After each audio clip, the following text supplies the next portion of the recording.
Selamat pagi Dokter Citra, apa kabar? Halo Mbak Indri, kabar baik, Alhamdulillah sehat. Gimana kabar Mbak Indri? Sehat juga dok, terima kasih banyak ya sudah meluangkan waktu pagi ini di tengah kesibukan prakteknya. Nah, untuk ayah ibu yang menyaksikan bincang-bincang saya dengan dokter spesialis anak Dokter Citra Radita hari ini, saya informasikan bahwa Dokter Citra ini praktek di RSAB Harapan Kita, kemudian di Rumah Sakit Hermina Daan Mogot dan Rumah Sakit Mayapada Lebak Bulus. Beliau juga penggagas dari Peduli Epilepsi Anak. Nanti kita akan bahas dan juga jawab ya pertanyaan yang masuk dari ayah ibu follower Instagramnya @anakkuid. Autism Spectrum Disorder, seperti dengan terminologinya ya, itu adalah suatu spektrum atau dia memiliki suatu kumpulan atau spektrum gejala yang berbeda-beda. Tergantung dari bagaimana berada di spektrum mana si anak tersebut. Ya, apakah di spektrum ringan, apakah sedang atau berat. Ya, jadi itu sangat menentukan. Selain itu, untuk menentukan bagaimana perkembangan anak juga ditentukan oleh IQ anak tersebut. Ya, jadi banyak beberapa hal yang bisa mempengaruhi bagaimana anak tersebut bisa berespon terhadap terapi. Nah, seperti itu. Jadi, apa saja yang kita harapkan untuk dapat bisa perbaikan, yaitu tentunya saja adalah interaksinya. Interaksi dan sosialisasi dan juga adalah yang paling penting kemampuan dari bahasanya. Begitu, Mbak Indri. Thank you, Dokter Citra. Nah, sekarang kita mau coba jawab beberapa pertanyaan yang masuk ke Instagram @anakkuid ya, dok. Karena ini banyak sekali. Yang pertama pertanyaan dari @tekatsu. Anak saya itu sebenarnya sudah cukup makan, namun ia selalu pengen mengunyah. Nah, ini kenapa ya, dok? Apakah karena ada masalah sensorinya? Silakan, Dokter Citra. Ya, baik. Jadi pada anak yang memang sering melakukan gerakan mengunyah ya, ya memang kita memang harus evaluasi secara holistik. Jadi apakah memang anak tersebut benar terpenuhi kebutuhan nutrisinya, dalam artian memang betulkah asupan nutrisinya itu sesuai. Ya, kalau tidak memang anak tersebut kan cenderung ingin selalu untuk makan dan mengunyah. Nah, ini memang harus dikonsultasikan ke dokter atau mungkin dokter nutrisi, apakah kebutuhan nutrisinya tepat, kualitas dan kuantitas. Karena terkadang apa yang kita anggap cukup, itu ternyata tidak cukup secara kualitas gitu ya. Mungkin kuantitasnya cukup, tapi kualitas tidak, sehingga tubuh masih lebih menginginkan sesuatu yang nutrisi yang lebih. Itu dari hal segi medis ya. Nah, kemudian kita juga perlu lihat lagi apa yang ada di dalam rongga mulutnya ya. Apakah ada hal-hal yang mengganggu anak tersebut? Misalkan ada tidak nyaman di gigi atau di gusi sehingga dia seolah-olah seperti mengunyah. Tapi sebenarnya itu Ya. adalah menunjukkan bahwa anak tersebut kurang nyaman dengan kondisi di mulutnya sehingga dia seperti melakukan gerakan yang merangsang untuk mulutnya tersebut. Dan yang ketiga, mungkin juga betul bisa terjadi suatu masalah sensori ya, apalagi kalau dalam konteks anak autism itu dia memiliki sensory processing disorder. Jadi memang ada suatu eh, masalah dalam panca indera, khususnya dalam masalah taktil mungkin ya, atau masalah oromotornya ya, yang sehingga menyebabkan anak tersebut cenderung untuk butuh stimulasi di daerah motoriknya juga. Baik. Namun bisa juga terakhir Mbak Indri, anak Ya, dengan autism spectrum disorder kan memang ada suatu gerakan repetitif ya, ya. gerakan yang berulang-ulang dan Hmm. menetap. Nah, mungkin saja itu juga suatu ciri khasnya dari anak tersebut. Jadi memang penyebabnya harus dinilai lagi, dievaluasi lagi secara holistik. Baik. Pemeriksaan lebih lanjut ya, intinya ya, Dokter Citra ya. Betul sekali. Oke, baik. Pertanyaan yang kedua nih dari @fitri_hazal. Bagaimana ya dok kalau terjadi perbedaan diagnosis dari dua ahli yang berbeda? Anak saya oleh dokter tumbuh kembang itu dibilang speech delay dengan gangguan perilaku. Tapi oleh terapis bicaranya disebut mengalami gangguan sensori. Nah, ini gimana ya caranya supaya ia bisa mendapat kemajuan dalam terapinya? Silahkan. Baik. Jadi yang tadi Mbak Indri bilang itu bahwa memang anak tersebut ada yang dianalisa, diakses sebagai speech delay dan gangguan perilaku. Kemudian satunya lagi gangguan sensori. Kalau menurut pendapat saya, ketiga hal ini adalah merupakan gejala dari anak tersebut ya. Jadi bukan ke arah diagnosis. Jadi mungkin ke arah keluhan atau gejala. Karena kadang-kadang pada anak dengan gangguan perkembangan kita memang butuh suatu analisa multidisiplin gitu ya. Jadi kita menganalisa ada apa saja nih gangguan dan gejala pada anak ini. Karena speech delay, kemudian tadi gangguan perilaku dan gangguan sensori itu bisa terjadi berbarengan atau bersamaan pada seorang anak gitu. Jadi itu lebih ke arah mungkin gejalanya. Untuk diagnosis sendiri itu kita memang harus mencari apa yang mencakup ketiga itu. Ya, jadi kalau dalam hal ini bisa saja misalkan anak ini mengalami autism spectrum disorder, di mana pada autism spectrum disorder tentu ada delay speech, tentu ada gangguan perilaku seperti dia keluhan atau gangguan dalam hal interaksi, sosialisasi, ya, kemudian dalam hal komunikasi ya tadi, dan juga ada masalah sensorik gitu. Selain itu ada juga gangguan repetitif atau perilaku, minat dan rutinitas yang terbatas dan menetap. Tapi selain autism ternyata ada juga diagnosis lain yang mencakup tiga itu. Contohnya mungkin social communication disorder, yaitu seperti kurang lebih gejalanya sama dengan autism, namun dia tidak ada suatu perilaku, minat, dan rutinitas yang terbatas dan berulang-ulang. Nah, itu maksud saya. Jadi mungkin yang ayah bunda pikir itu ada diagnosis, sebenarnya mungkin ada suatu analisa gejala ya, analisa gejala pada anak tersebut. Tapi diagnosis itu bisa mencakup beberapa gejala. Oke, baik. Jadi layer by layer sebetulnya, ada banyak sekali layernya gitu ya dok ya. Lalu bagaimana caranya supaya ia mendapat kemajuan dalam terapinya nih? Nah, itu dia. Jadi untuk mendapatkan kemajuan terapi, berarti kan harus mendapatkan terapi yang benar.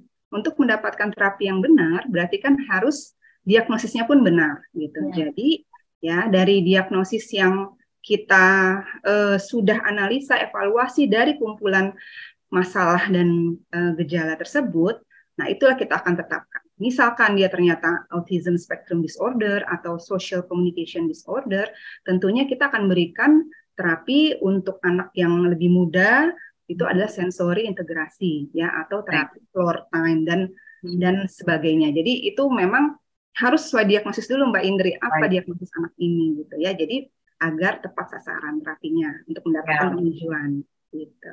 Penegakan diagnosis di awal ini juga mesti benar dulu gitu ya, dan diyakinkan dulu sebelum nanti ambil terapinya apa gitu. Oke, semangat ya Ibu Fitri Hazal.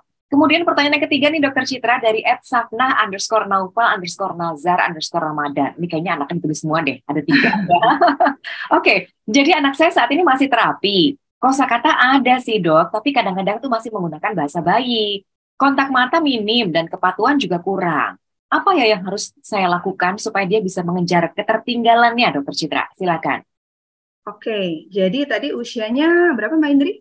Masih terapi tapi tidak disebutkan usianya. Oke, baik. Jadi memang anak dengan sebenarnya dia jadi kan ada gangguan bahasa ya, gitu. Ya. Nah, ya satu lagi, kita juga memang harus mengevaluasi apa yang menjadi masalah pada anak ini, perlu evaluasi ya. Misalkan anak tersebut sudah kurang minim itu bicaranya ya. Kita lihat lagi bagaimana kontak matanya, bagaimana interaksinya, bagaimana sosialisasinya. Adakah perilaku lain yang berbeda seperti tadi perilaku repetitif yang berulang-ulang, minat yang terbatas. Nah, kita tidak hanya menterapi dari gejala, tapi juga untuk mendiagnosis apa saja yang menjadi dasar dari gejala kurang dari bisa bicaranya tersebut ya, gitu.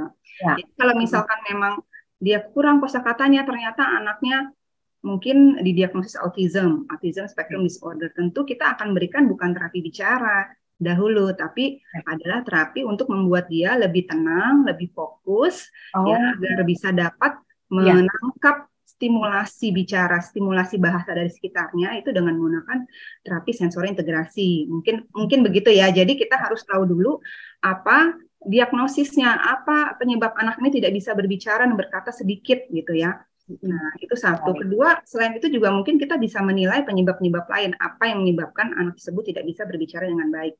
Masalah medis lainnya ya, contohnya mungkin ada masalah pendengaran, atau mungkin ada masalah di rongga mulutnya, seperti bibir sumbing, atau kelainan palatum atau langit-langit ya, atau mungkin ada gangguan neurologis atau saraf lainnya.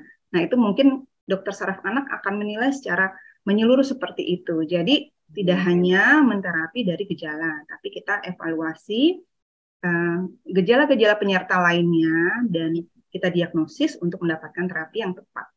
Oke, baik. Jadi evaluasi akar masalahnya itu di mana gitu kira-kira ya. Baik, Berikutnya, pertanyaan berikutnya nih dari F3 Darmasari.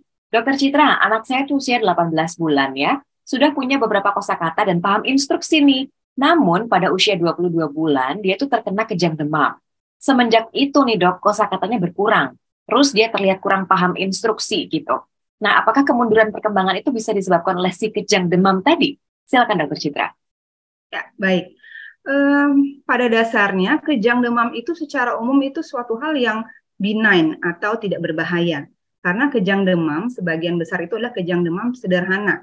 Maksudnya sederhana adalah kejang demam yang tidak lama, tidak lebih dari 15 menit, tidak berulang, dan tidak menimbulkan gejala neurologis ya, atau tidak ada gangguan saraf setelahnya. Dan memang menurut penelitian, kejang demam sederhana tidak menyebabkan suatu sequel ya atau komplikasi saraf ya. Namun ada juga disebut sebagai kejang demam kompleks. Itu adalah kejang demam yang mungkin derajat untuk keparahannya atau beratnya tuh lebih ya. Jadi memang dia bisa berulang lebih dari satu kali dan kejangnya bisa lama, bisa lebih dari 15 menit dan setelah itu bisa menimbulkan suatu defisit neurologis atau gangguan saraf. Nah, jadi pada anak ayah bunda ini yang mana kejang demamnya. Tapi kalau kejang yang dianggap bisa menyebabkan suatu defisit atau gangguan saraf yang berarti adalah kejang yang cukup lama, ya kira-kira sekitar 30 menit menurut penelitian yang bisa menyebabkan kerusakan sel-sel dari saraf. Jadi belum tentu kejang demam itu menyebabkan keterlambatan anak tersebut. Harus dievaluasi lagi, apakah kebetulan pada anak tersebut juga terjadi suatu masalah neurologi lainnya. Ya, jadi di bagian neurologi kita punya ada namanya masalah neurometabolik, jadi gangguan metabolik di saraf atau di otak yang menyebabkan anak tersebut menjadi regresi atau mengalami kemunduran perkembangan. Nah, itu mungkin harus dievaluasi lagi. Atau mungkin ternyata anak tersebut tidak usah jauh-jauh mikirnya kurang stimulasi lagi, atau mungkin ya anak tersebut tidak mendapatkan stimulasi yang tepat setelah itu anak karena habis sakit, mungkin dia tidak diberikan lingkungan atau signifikan gitu ya. Jadi bisa saja. Jadi memang harus dilihat dan dievaluasi secara detail lagi.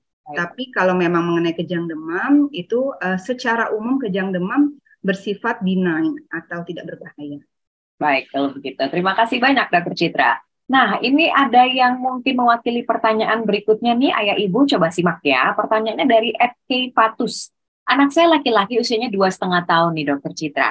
Sejak sebelum menginjak usia 2 tahun, dia tuh sering mukul kepala sendiri kalau lagi marah, atau ada yang nggak dia sukai. Nah, tapi sekarang bertambahnya dengan suka menendang-nendang kalau marah, terutama pada ibunya. Nah, ini bagaimana ya cara menghentikannya? Silakan. Oke, baik Mbak Indri. Jadi memang anak sekitar usia 2 tahun, 3 tahun itu memang ada kecenderungan memperlihatkan suatu perilaku yang seperti itu ya. Jadi dia suka melukai diri sendiri, memukul orang lain atau dirinya. Nah, mungkin saja itu karena cara dia untuk mengendalikan atau mengatasi emosinya. Seperti itu. Jadi, mereka usia anak 2 tahun itu kan tidak seperti orang dewasa. Jika dia memiliki suatu masalah atau apa yang ingin disampaikan, itu dia tidak bisa untuk membahasakan atau mengkomunikasikannya dengan jelas ya, dan bahkan tidak bisa mengendalikan emosinya dengan baik gitu ya. Jadi memang itu bisa jadi salah satu jadi penyebabnya ya. Dan kalau misalkan memang seperti itu, kita memang harus berikan suatu feedback ya, dalam artian gini, kita bantu anak tersebut untuk mencari tahu apa penyebabnya ya. Kita cari tahu apa ini penyebabnya anaknya seperti ini. Ya, setelah itu kita coba untuk pahami, validasi dan komunikasikan.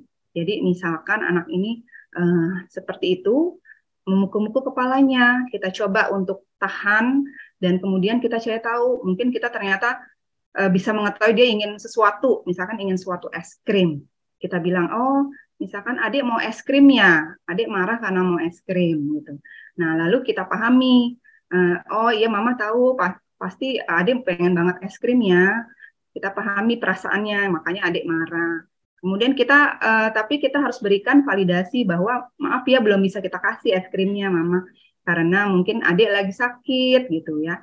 Dan kita jadi berikan suatu komunikasi ya, dan kita cari tahu juga penyebabnya apa. Nah, seperti itu. Tapi ada juga penyebab lain lagi, Mbak Indri. Misalkan pada anak dengan autism spectrum disorder, memukul-mukul kepala itu mungkin salah satu dari gejala dari sensory processing disorder-nya, di mana terdapat suatu keadaan yang hiposensitif ya. Jadi anak tersebut memerlukan stimulasi atau sensasi yang berlebihan, terutama di taktil kepalanya, khususnya pada kondisi-kondisi di mana anak tersebut tidak nyaman, ya.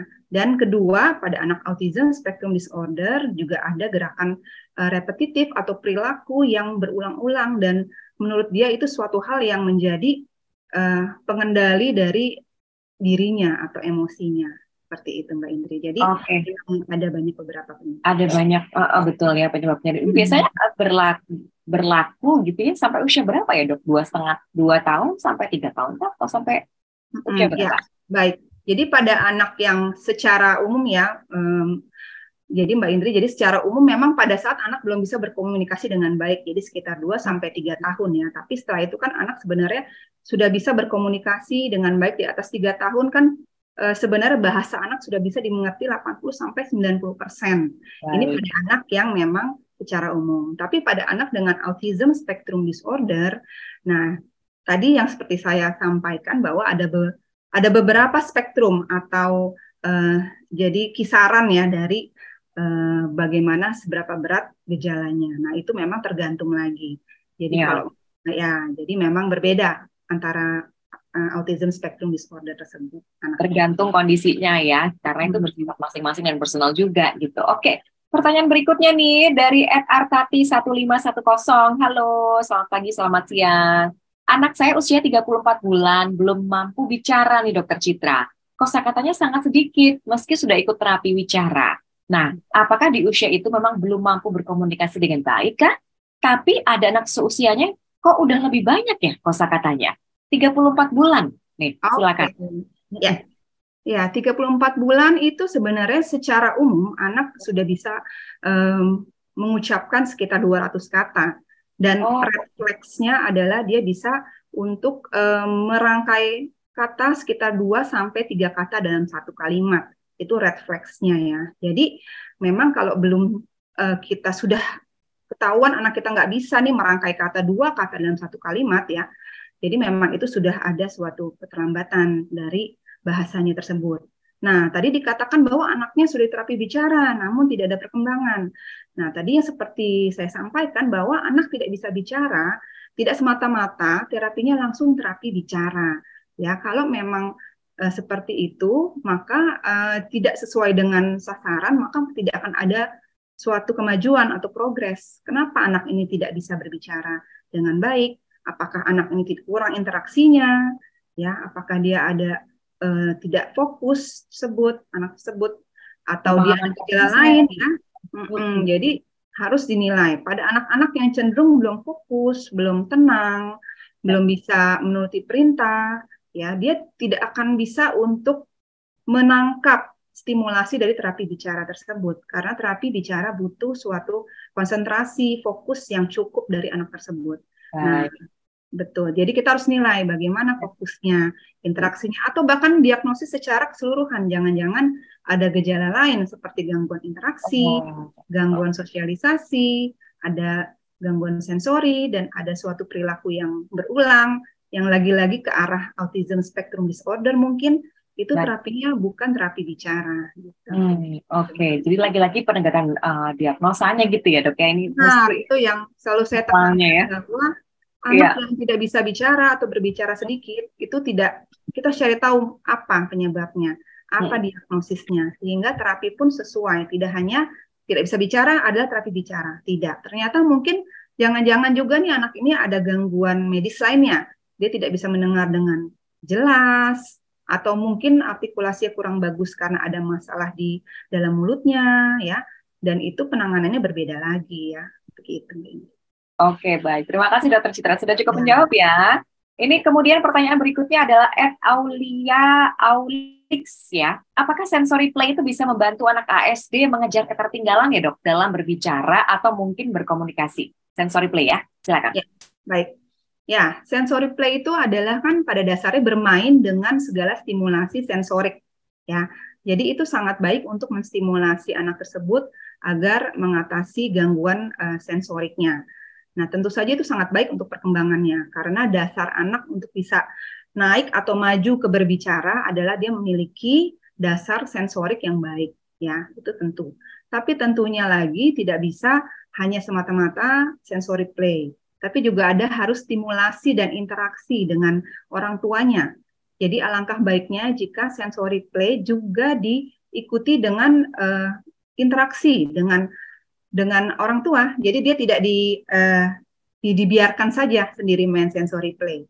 Kita juga harus berinteraksi bersama. Dan ada lagi namanya permainan seperti kayak floor time gitu ya, cara bermain maksudnya dengan cara floor time.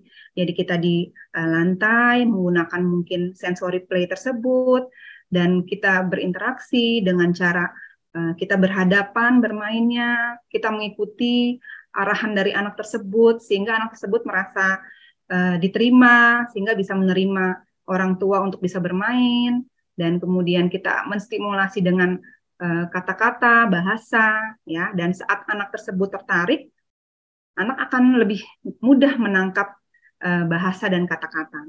Dan satu lagi, untuk bermain tersebut perlu level mata yang sejajar, gitu, sehingga anak tuh juga ada kontak mata, ada interaksi, sehingga juga stimulasi atau kata-kata bisa masuk terserap dengan baik. Nah, itu mungkin lebih afdolnya begitu, Mbak Indri.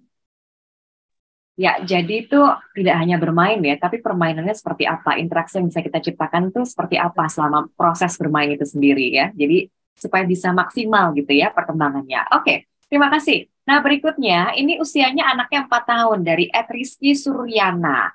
Kontak mata dan ekspresi bagus nih dok, tapi belum mampu berkomunikasi dua arah.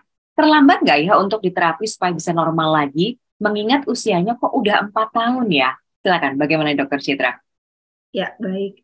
Jadi dia belum bisa berkomunikasi dua arah ya, usia sudah 4 tahun. Intinya adalah jika kita sudah mengenali atau mendeteksi anak kita terdapat keterlambatan dan sudah ada red flags ya. Jadi red flags kan untuk usia 4 tahun dia memang sudah harus bisa berinteraksi. Nah, segeralah untuk dibawa ke ahlinya ya, ke dokter untuk bisa dianalisa kenapa gitu ya. Untuk respon terapinya sendiri itu tergantung lagi-lagi jadi dari diagnosanya ya, Mbak Indri gitu. Apakah dia ada gangguan pendengaran ya, sehingga dia tidak bisa berkata-kata atau menangkap kata-kata dengan jelas karena ada gangguan pendengaran gitu. Atau ada masalah di oromotornya ya, atau dia mungkin ada masalah di neurologinya gitu ya. Neurologi bagaimana dia kemampuan atau potensi kecerdasannya dan adakah masalah neurologis lainnya gitu.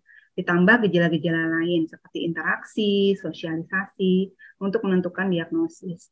Jadi untuk mengetahui apakah terlambat atau tidak 4 tahun, memang agak sulit ditentukan hanya dari satu aja gejala ya. Kita harus lihat diagnosisnya apa.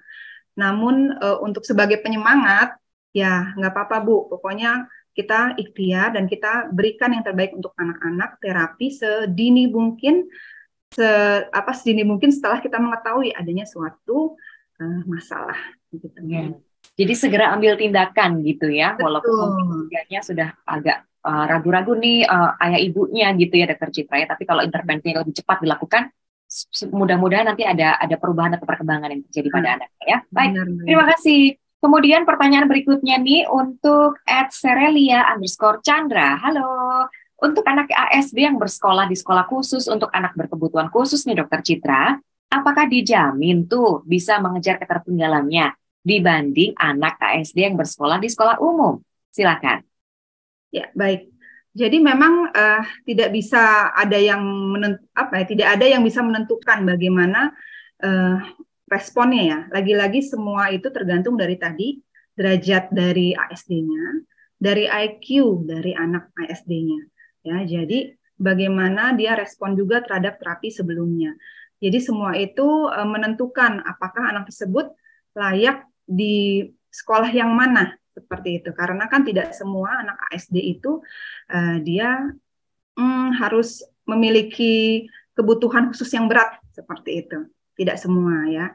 Namun memang perbedaan antara sekolah umum dan sekolah berkebutuhan khusus, tentu saja sekolah dengan berkebutuhan khusus tersebut mungkin sudah ada guru-guru dan kurikulum yang sudah dikondisikan agar dapat memfasilitasi anak berkebutuhan khusus. Begitu juga lingkungannya juga sudah dikondisikan. Jadi memang lebih siap menerima anak berkebutuhan khusus. Tapi lagi-lagi untuk anak dengan konteks autism spectrum disorder, memang perlu kita nilai lagi bagaimana dia kemampuan untuk interaksinya, apakah ada gangguan masalah perilaku negatifnya, bagaimana komunikasinya, bagaimana IQ-nya. Nah, itu perlu dinilai lagi untuk melihat dia butuh sekolah yang mana. Tentunya juga kita sebagai dokter butuh juga bantuan dan asupan dari psikolog anak yang mungkin bisa untuk menilai bagaimana anak tersebut untuk sekolahnya. Begitu. Baik. Untuk perkembangan ya sekolahnya kira-kira bagaimana gitu, bisa ngikutin nggak dan lain-lain. Ya. Oke, terima kasih. Pertanyaan berikutnya dari @Aktara Zakabra. Bagaimana ya dok mengoptimalkan dan melihat potensi anak autis supaya bisa tetap berprestasi gitu dengan keterbatasannya? Nah ini bagaimana dok? Mungkin ada tipsnya ya, Cinta. Silakan. Oke. Jadi mungkin sebagai orang tua kita memang harus lebih detail, lebih observer ya terhadap anak kita ya. Apa yang anak kita itu sukai. Dan tentu saja untuk anak kita tahu apa yang kita sukai, kita harus memberikan segala pengalaman-pengalaman dan stimulasi yang banyak gitu ya. Jadi misalkan kita lihat anak kita suka untuk menggambar seperti itu.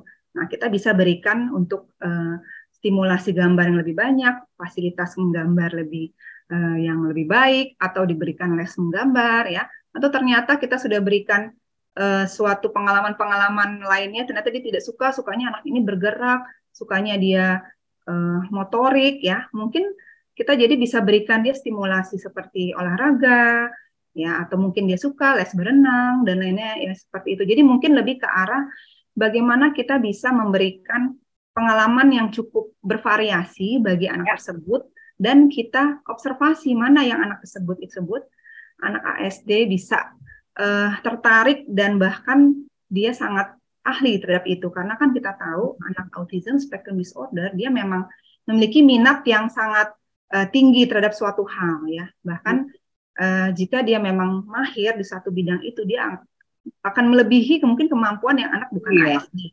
seperti itu. Tapi untuk kita tahu ke sana perlu ya kita paparkan pengalaman yang bervariasi dan banyak. Baik, terima kasih dok. Jadi memang perlu observasi, kemudian intervensi dan jangan menyerah gitu ya. Kenalkan dengan berbagai jenis aktivitas yang lain berbeda. Pertanyaan terakhir untuk sesi ini dari Ramada Apriliani. Usianya 2,6 tahun ini anak saya. Sudah mampu bicara banyak tapi artikulasinya banyak yang nggak jelas nih. Masih bisa dikejar atau diperbaiki nggak kemampuan bicaranya dengan terapi, atau nanti bisa baik aja gitu dok dengan sendirinya? Oke. Ya, tadi usia 2 tahun 6 bulan ya, 2,6 tahun ya. Ya memang sebenarnya usia tersebut harus bisa 80% kita mengerti apa yang anak tersebut ucapkan. Ya, jadi seharusnya sih memang artikulasinya sudah mulai bisa kita mengerti ya, seperti itu. Jadi masalah artikulasi ini memang masalah yang harus dilihat lagi. Karena memang ada beberapa penyebabnya. Jika anak yang tidak bisa mendengar dengan jelas, dia akan menangkap kata itu juga setengah-setengah gitu. Jadi dia akan ucapkannya juga dengan tidak tepat gitu ya. Jadi kesannya juga artikulasinya nggak baik. Kedua, jika masalah ada terdapat di mulutnya, ada langit-langit yang tinggi atau ada bibir sumbing, bibir palatumnya juga atau langit-langitnya ada masalah, itu juga akan mempengaruhi bagaimana produksi suara ya. Dan kemudian kita lihat juga adakah suatu masalah di oromotornya ya, apakah ototnya cukup kuat ya, dan kemudian apakah ada masalah lain saraf lainnya yang mempengaruhi dari kemampuan berbicara, apakah bagaimana kekuatan tonus lidahnya, mulutnya ya, itu semua harus kita nilai ya. Apa yang menyebabkan anak tersebut artikulasinya kurang baik gitu. Tentu saja ya harus segera dievaluasi dan diintervensi ya, karena memang tidak bisa kita diamkan begitu saja gitu ya, karena kadang dulu kan suka kita bilang nggak apa-apa nanti bisa sendiri. Nah itu sekarang kita tidak bisa boleh berpikir segitu ya, tidak berpikir gitu lagi, tapi kita berpikir kenapa dan lebih mencari tahu lebih awal untuk dapat intervensi yang lebih cepat. Gitu. Baik. Waduh, terima kasih banyak loh Dokter Citra.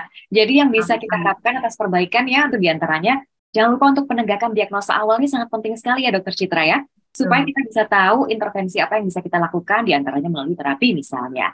Kemudian terapi apa yang bisa mendukung perkembangannya ini keberhasilannya juga bermacam-macam, mulai dari program yang dijalankan, kemudian terapisnya seperti apa, suasana terapi juga harus menyenangkan ya, kemudian konsistensi terapi yang bisa dilakukan, dan juga bantuan orang tua untuk bisa mengulanginya di rumah dan memberikan terus-menerus stimulasinya gitu ya, supaya bisa mengalami perkembangan yang berarti. Dan juga jangan lupa untuk anak-anak dengan ASD yang juga mengalami perkembangan atau mengalami gangguan perkembangan, ini jangan lupa harus segera dievaluasi dan juga diintervensi gitu ya, Dokter Citra ya, sesuai dengan saran dari dokter spesialis anak dan juga psikolognya, dan juga mungkin apa yang terapinya harus dilakukan. Baik, Dokter Citra, semoga bincang-bincang pagi ini bisa menjawab semua pertanyaan yang masuk ya ke Instagramnya @anakkuadi. Sekali lagi makasih banyak ya Dokter Citra. Mudah-mudahan nanti ya lain waktu. Lain kesempatan. Dengan senang hati. Terima kasih banyak dan senang sekali bisa bertambah pengetahuan lagi hari ini tentang autisme. Baik, ayah ibu semuanya, saya Indri dan juga Dokter Citra pamit undur diri dulu. Terima kasih banyak Dokter Citra, juga selamat melanjutkan kegiatan prakteknya ya. Sampai ketemu lagi di lain kesempatan. Selamat pagi. Bye, Dok. Assalamualaikum. Bye, Mbak Indri. Waalaikumsalam.